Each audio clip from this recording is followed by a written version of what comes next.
Hi everyone, welcome back. So today is all about e-commerce security. So super interesting topic, lots of different applications, more specific solution driven than sort of general tamper evidence, I would say. So as I think everyone knows by now, we're working through the website, the industries, so homepage industries, and we're working through in order. And I think so far it's building a really nice picture, and the feedback's been really good about how we're sort of educating on different subjects, but people are starting to be able to link the topics and the solutions together. We're trying not to be repetitive as well, because obviously there's some solutions in this section that we've already covered in others, but we're going to still go over them again because they're in this particular scenario. So, I mean, e-commerce is a huge term, isn't it? Like, it encompasses so much. But, I mean, we're talking about, of course, the online shopping as a general a whole. So, the statistics that we've got is that $212 billion is the worldwide costs every year in returns. I mean, I think when you're talking about billion, let alone over 100 of them. It's absolutely fascinating. I mean, I was listening to one of those, I was listening to another podcast, and I was listening to them discussing the returns business, which is now that was a really good one, actually. It was good. Yeah. It's now actually grown into an industry of its own. Because returns is Evan Davis. But bottom line. The bottom line, that was really good. They were talking about returns and the cost of business and how they actually now works as a business. And how they have outsourced it to warehouses that now have many different companies use their facility to do their returns. It's a total such a big job. Reverse logistics focused business. To the point where we're actually thinking, aren't we, of actually having a section on our website for this industry because it is such a big job. Yeah, and I think I knew obviously about the returns process and about wardrobing and different sort of things that we'll talk about today, but I didn't know that reverse logistics was its own sector. No. And then managing that process and how we can help save the reverse logistics companies and the brands money is very interesting. It's like the other end of the picking and packing team, isn't it? It's amazing. It's farm to fork and back again in a weird way. Yes, but with fast fashion particularly, it's an issue because they don't have the turnaround time to be able to get the stock back on the shelves. So it's a double cost. It's not only the return cost, but it's the cost of what you've lost. And then it's like, where can it go? And what value can it provide in that new location? Exactly. And that's where, of course, like your TK Maxx and stuff like that comes in.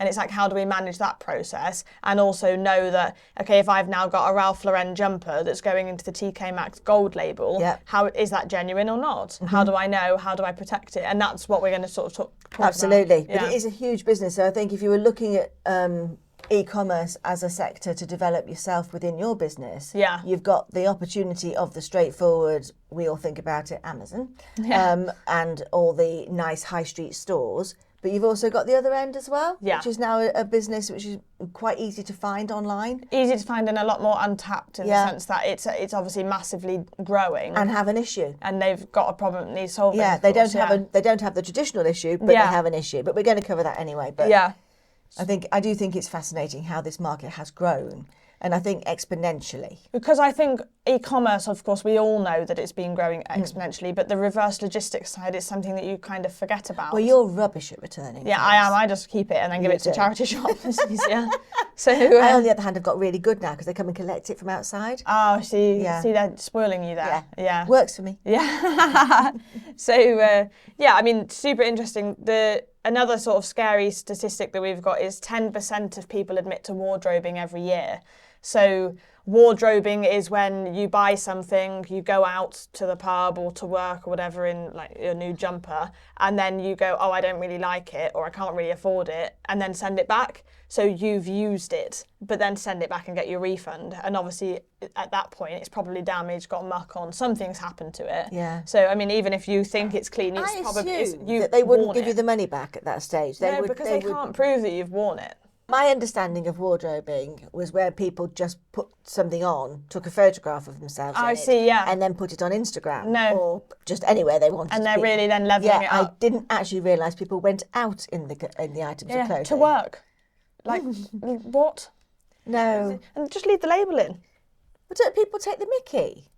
No, because, well, if 10% of people are doing it, then, I mean, that's obviously quite a lot.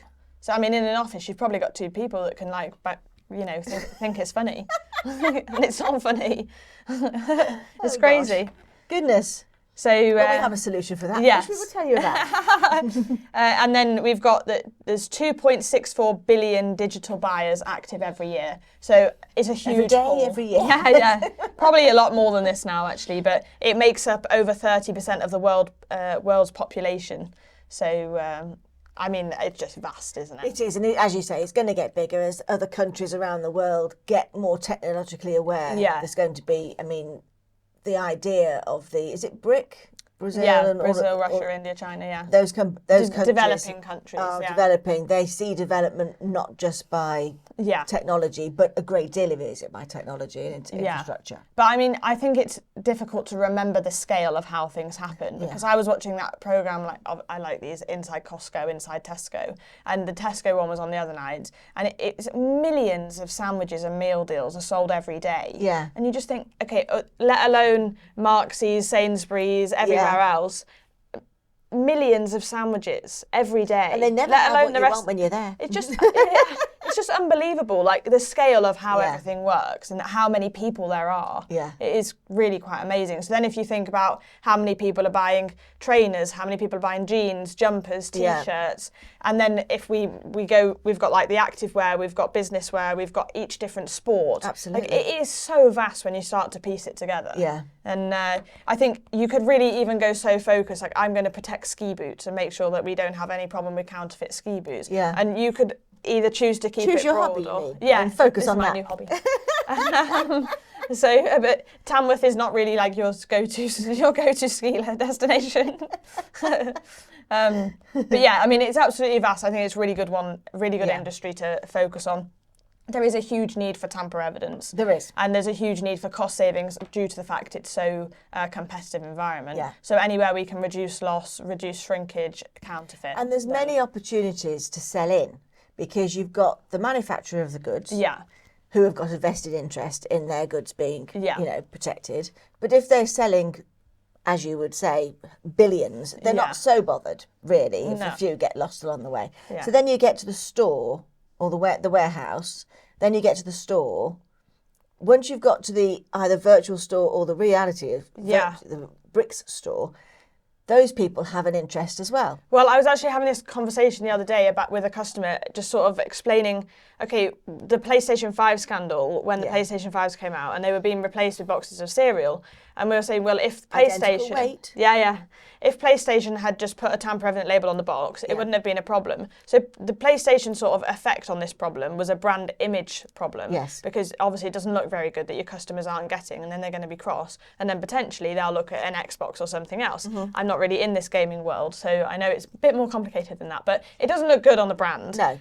But then whose problem was it actually? Because if they've shipped 10 pallets, let's say 1,000 PlayStations to John Lewis, and John Lewis then have the problem when they're shipping, and obviously we know a lot of this problem came from Amazon, well, it impacts Amazon's bottom line. Yeah. They still have to pay PlayStation. If that delivery arrived in full, it's not PlayStation's problem. So PlayStation get a brand image problem, but Amazon have a cost problem. Yes. And the problem, the solutions, the tamper-evidence, at different stages help the different parts of the problem. Yes. And that's the... So we can just do, as we know, plain covert or overt, plain tamper-evident protected, but you can have your brand on there. Exactly. So Amazon could own it and say Amazon protected, or John Lewis could own it, saying John Lewis protected. Yeah. You know, there's many opportunities for people to take the high road and say, it's okay, guys, I'm going to make sure your stuff arrives. Because here, if you wanted to have, like, if PlayStation, now they know this is a problem, you'd think we'll protect ourselves from it next time. Yeah. Put a label, the same PlayStation secured, on every single box. That's their bit, so they know from a brand perspective. And also, when you receive your receipt online saying you've ordered this, this will be on it. Yeah, look out for this. Yeah, if it's not on it, it's not from us. Or if it hasn't got this unique message, or this your number is, and that'll be printed on it. Another customer engagement opportunity, which has got to be a good thing. At that point, because this is all about brand image, let's integrate the QR code linking to where can we download the games or the memberships, or it's a whole other world that then we can push into. So then when they arrive to John Lewis or Amazon, it's a case of how do we stop that? Well, we need security box tape at that point. So the PlayStation is already dealt with. Now we need to stop it going missing and being swapped for cornflakes. Yes. And it's a very different job. Warehouses are very vulnerable, aren't they? Because I again, it's Santa's grotto, isn't it? Well, yeah, and they know what's in the boxes. It doesn't matter what you say. No. But the point is, I assumed that the warehouse was all for one company. Yeah, and they're not. No, warehouses are mixed full of other people's stuff in there as well. Yeah. So, there's a lot of understanding how the world works. And I think, I don't know anyone that works at a warehouse that has these inside tracks, but I know of about 10 people that have these inside tracks and how they have these stories about, you can get these trainers and you can get this toothbrush. Yeah. What? Yeah. No. Just pay for it, please. Yeah.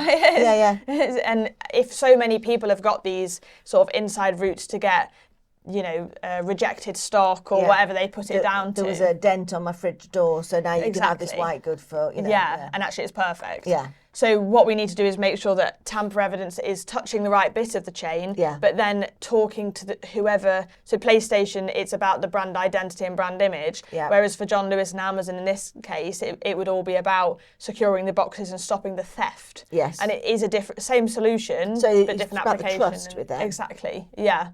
So, we're looking at different points of the supply chain in different ways. And I think you need to be focused in which bit you're approaching. And what you're selling in. Yeah, what their problem is, because they don't have all of the problem. No, no. And that's the same where this reverse logistics comes in, because they haven't got this, I need to secure my pallet to get from warehouse A to warehouse B, because that doesn't bother them. Everything's coming in from everywhere to them. Total chaos. Yes, yes. So on the website, we have spoken before, but we're putting these ebooks up. So the ebook is already up and available on the website to download. And it's a quick go-to guide for sort of all you need to know. You've got testimonials, you've got customized products, like the different specs that you can choose, just to sort of trigger ideas, and why this industry is important, some statistics, just to really make you an expert in the quickest possible way. Yeah. Yeah. So I think we'll run through the products. Yeah, go for it. So the first product that we've got in this e-commerce sector is the Tamper Shield. So I think it's just a fantastic solution. It's selling well as well. It is. It's really, really taking off. I mean, again, simple solution, doing a big job. And I think that's what Tamper Tech do. I wouldn't want to wear a Tamper Shield wardrobing at work. No, you look far too silly. That would look and that's silly. Exactly what it stops. So you're not going to wear a jumper, a dress, t-shirt, shirt with a piece of film with a security label on saying, if broken, no return and stuff like this. You just look silly. Yeah. So the Tamper Shield is a shield on a roll of film effectively, and then you put it through the arm or the leg or whatever of the garment, and then you secure the two ends together. So you cut it to length, don't you? It doesn't come pre-cut. Exactly. So it comes on a roll. It comes on a roll and because then you can choose from item to item. Yeah. It takes about 30 seconds to apply. Yeah. So we've done some calculations based on the cost of a person and then the cost of the loss and the whole chain. Yeah. And it works out as a massive saving. And then you secure the ends together with a unique tamper-evident label that's numbered and it can be signed, etc., etc. And of course, it just completely stops wardrobing straight away. Yeah. So and if we haven't made sense with that description, there's a great video online for you to see. Yeah, it's quite. You have to use a lot of words to explain it. And we're really good at that. Yeah. There'll be a link here. Is that? Go on, Henry, do that. Oh, funny. So, oh god. So if you're watching this on Spotify, you should go to YouTube. So I think that's the Tamper Shield in a nutshell. Yeah. And then we can, just quickly though, we can do it in different colours. Obviously, we've done it on a white film with a blue label at this point in time because those were the colours that we were working with. Yeah. We've had customers that have bought them and they've gone for bright colours, haven't we've had bright greens and purples, really bold. So they've gone for the total in your face. Yeah. However, we've recently done a quote for quite an exclusive, elegant range, which is all very much more black and white and elegant. Yeah. So there's choices. Still that complete customization. Absolutely. And again, still the point here is it needs to be unique. The messaging needs to be unique. That's where you get the security. Yep. If you can buy it online, it's not going to give you that complete protection. Arguably, it's no longer tamper-evident security because if you can buy it anywhere, it can be copied. So you need to have that word unique in front of it to make sure that you're actually going to stop the problem. Yeah. So, because is funny because we talk about one of our employees got a parcel the other day and it had some of our tape on from a customer. It had obviously been through their warehouse, and it was like a really cool full circle. But of course, it was just like, if you can buy that tape online, oh, can I just like reseal it? You can't buy that tape online, it's customized, but it just really demonstrates the point that you could hide it if you could get it online. Yeah. And it really was great to emphasize the value of customized tamper evidence. Yes. And of course, it's always fun to see your stuff in the real world. Absolutely. So I think we started with the tamper shield for clothing. We did. And then we thought, what do we do about shoes? I had no idea how much trainers cost until I had kids. And our trainers are cheap compared to most. Yeah. They're not my problem anymore. Yeah, that sounded like you still buy our trainers. I buy my own shoes. Basically shoes are a massive problem in counterfeit. And again, it's another area of complete focus. So if you're going for a sport, or if you're going for a type of garment, or activewear, workwear, whatever, then shoes, then you've got trainers, you've got like heels and the whole world that comes with that. You've got men's smart shoes, women's. So I think being super focused is really good, because that's where we can provide proper value. Yeah. And I think like the message of securing a trainer is different to the message of securing a Louis Vuitton heel or something. Yeah. So is that even a thing? I'm not really into heels. Probably. Jimmy I don't shoe. know. Go Yeah, for a Jimmy fine. shoe. So I can do the shoes. No problem with the shoes. LK Bennett. Yeah, okay, yeah, this will be good. But the message that you're sending and sort of the design of the label and how we approach that will be different. And I think it's important that from the start we communicate in their language rather than a general. We can build with their brand, can't we? I mean, yeah. you've got your active wear, and they want it to be, and it's, robust and in your face, whereas the elegant, Yeah, you probably want just something clear and... Where was I the other day? Oh, was it I don't even know how you say it, Hermes? Hermes, maybe? Yeah. Anyway, however you say that brand. Nice looking It will shoe. pop up here. Those sandals were £1,000. Yeah, and this is it. It's still recovering. It's feral. But of course, on YouTube and TikTok and stuff, there's loads of these videos of these unboxing and the unboxing experience for the expensive shoes trainers. Which is beautiful. It is amazing, and we just need to be part of that experience because another lot of the videos are demonstrating how these are the fake version of the trainers versus the real version. Yeah. And it's like really difficult to know. Well, if you go back to that video that you watched of that young man, he actually videoed himself unboxing his trainers to see that they weren't his trainers. Yeah. And he was able to use that as proof to say, I haven't received my goods. Yeah, and he tagged the brand in that. So again, okay, we've got a theft and counterfeit problem, and now we've got a brand image problem because that video went viral. And I think it's safe to say that people are often surprised with what goes viral. So you never quite know. No. And a shoe unboxing video, you probably wouldn't think it would be fascinating, but actually the way it was put together was fantastic anyway. It was, but also it message resonated with a lot of people who have had things, well, that wasn't what I wanted, it wasn't what I ordered. Yeah, so I think having that, okay, yes, we're going to protect and stop the counterfeit and stop this theft problem, but the brand image element is really, really important.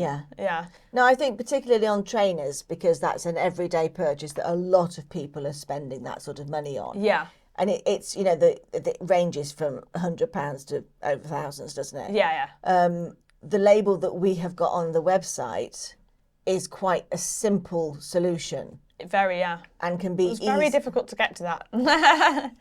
I wasn't involved in that. But that label is robust enough to stick and let them try the trainers on in the home, walk around in them, see whether they fit, they're comfortable. But as soon as they leave the building and it gets scuffed, you're done. Yeah, scuff the label or break the label. And I think it works. It doesn't on damage the shoe. No, it doesn't. And it goes from like your smooth heel to your trainer or your tread on like more of a walking shoe. Yeah. So it's very versatile. It is. Yeah. It is. One brand could buy one label. Yeah.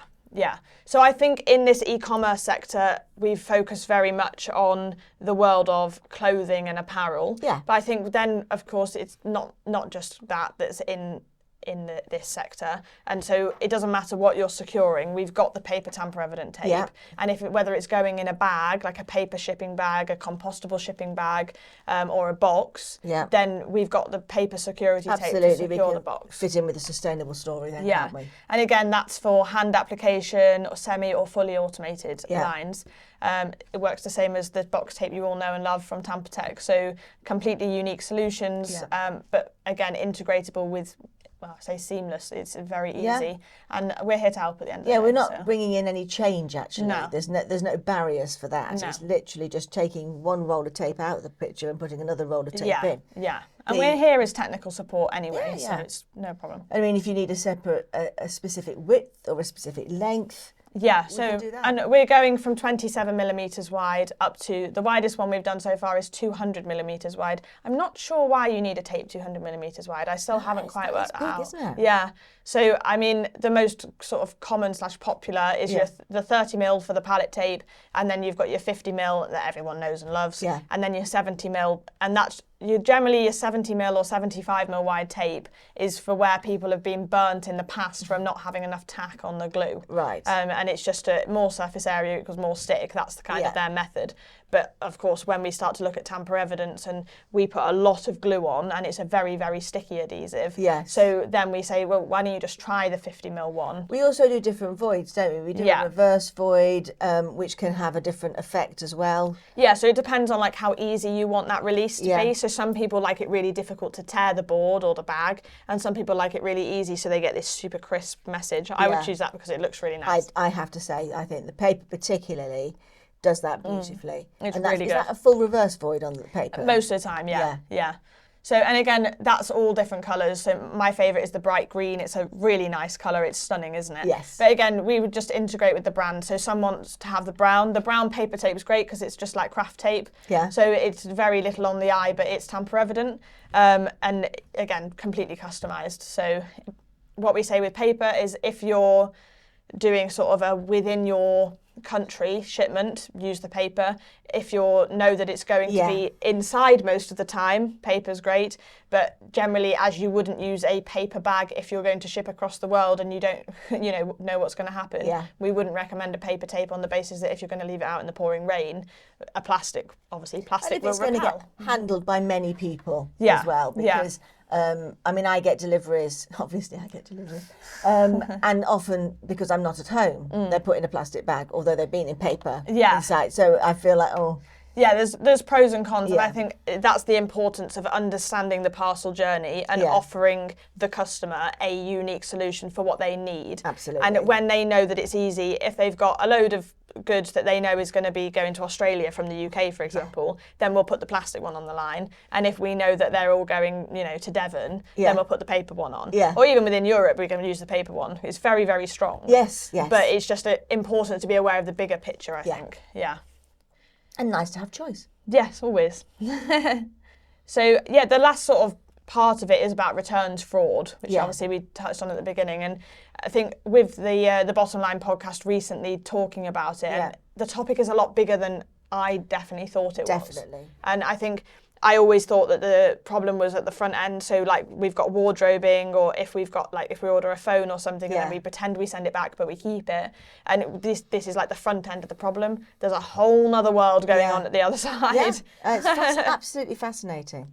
And so many companies are now setting up to do this. Yeah. And they're working for, companies like Marks and Spencer's. They're working for companies like Zara and like H&M. Because then they can completely specialise, can't they? Yeah. Because it's the positive stuff that, therefore, they're manufacturing the goods, they're getting them to the warehouse, they're doing the online sales, they've shipped the goods out.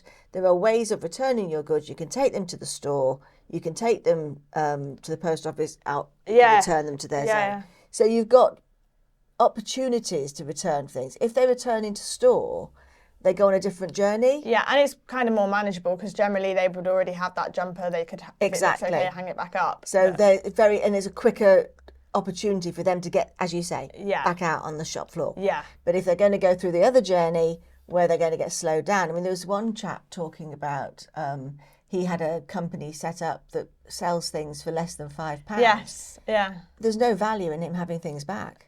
No, it's just cheap. It's better just to give it to a charity shop. Yeah. You know, if it doesn't work for you, give it to somebody, because there's literally no point. And I think obviously that's where we get like your TK Maxxes that come in, because it's not worth it for the brand because they can't resell it. And I think if you're in TK Maxx, you're not expecting faulty stuff. No. But if they can't quite tell if that's a damaged item or a worn item, they can't put it back on the shelf. No. Like, there is so many rules. If it's out of season. Well, this is another thing. I mean, we're not seasonal. No. But some people are. Yeah, well, the whole fast fashion thing, isn't it? And it hasn't gone, let's stop fast fashion, let's have slow or medium. No. It's gone, let's have sustainable fast fashion. Yes. And it's just like pass the problem down the chain. Yeah. So where we help with that is securing those garments. Okay, we know it's the genuine product, we've got that, but it's still got its shield on, so this is also fine. But then if we're in TK Maxx, this is a major point where a lot of people go to TK Maxx and buy what they think are the biggest discounts, see what they can sell on, and then return them. And it's just all cost for the There's many company. ways for the returns companies to make money as well. Basically, if you end up with a lot of fabric, you can sell that on to other companies. So there's all sorts of opportunities along the way. Yeah. So I was looking online the other day at a brand, and one of the things they offered me in the basket was a thrift bag. Oh, right. Where they would send me a bag at no charge for me to fill up with stuff that I don't want anymore, to be sent to their returns department. Just to join in the process. Just to join in the process, but it would be a marked bag that they would then know that was rags or recyclable clothing or stuff that they could then... It's like old stuff. Yeah.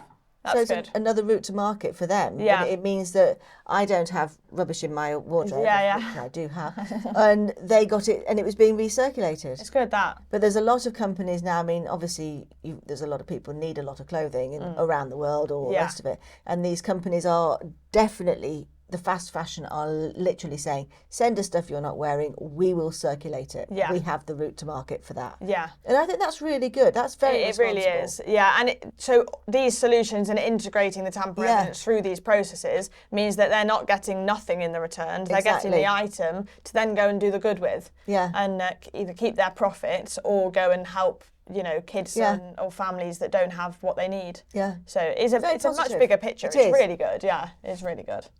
So I think that concludes our recommended products. So we don't need palette tape on this one then? No, kind of if you like. I'm sure there's an application. I'm sure there's an application. But yeah, that's sort of our main focus areas.